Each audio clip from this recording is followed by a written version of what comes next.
तो सेबी ने अपने स्ट्राइक प्राइस के सेटलमेंट में एक बदलाव किया और उस बदलाव की वजह से 2 दिन से मार्केट ऐसा लग रहा है जैसे ये सट्टा बाज़ार हो गया है। होता क्या था पहले जो है वो एवरेजिंग कैलकुलेशन होती थी, यानी कि कोई भी स्ट्राइक प्राइस पे जो भी सेटलमेंट लगे हुए कॉल और पुट के, उसका एवरेजिंग होकर के एक प्राइस निकल के आता था और निफ्टी का प्राइस डिसाइड होता था। लेकिन अब ये नियम में बदलाव कर दिया गया है, एक कैश सिस्टम लाया गया है, अभी ये 2 ही दिन हुए और इस कैश सिस्टम में हो क्या रहा है कि जिस भी स्ट्राइक प्राइस पे सबसे ज़्यादा बाइंग लेवल आ रही है, उस स्ट्राइक प्राइस को मान लिया जा रहा है कि इसकी क्लोजिंग होनी चाहिए। और आप देखोगे कि मार्केट के आखिरी मिनट में 1.5-2 मिनट पहले प्राइस ऐसा सेटलमेंट हो रहा है कि पिछले 2 दिनों में 150 पॉइंट का गैप अप क्लोजिंग हुआ है।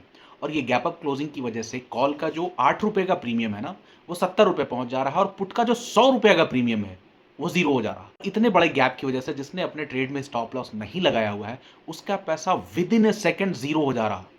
और ऐसा नहीं है कि ये जीरो हो रहा है तो आपके हाथ में कुछ स्टॉप लॉस करने का कोई ऑप्शन है, नहीं, ये सेटलमेंट है और सेटलमेंट में आपको ट्रेड नहीं हो रहे हैं, प्राइस सेटलमेंट हो रहे हैं। तो इस प्राइस सेटलमेंट की वजह से बड़ा नुकसान हो रहा है और अभी 2 दिन हुए, इन 2 दिनों में रिटेल इन्वेस्टर्स के बहुत सारे पैसे डूबे हैं। हालांकि अभी तक सेबी की कोई क्लैरिफिकेशन नहीं आई है सेटलमेंट को लेकर के, क्या ये फ्यूचर प्राइस से प्राइस को अलाइन कर पाएगा, क्योंकि फ्यूचर में कोई चेंजेस नहीं आ रहे, फ्यूचर प्राइस में कोई चेंजेस नहीं आ रहे, सिर्फ निफ्टी के कॉल ऑप्शन पुट ऑप्शन में ये चीज़ें चेंजेस आ रही हैं।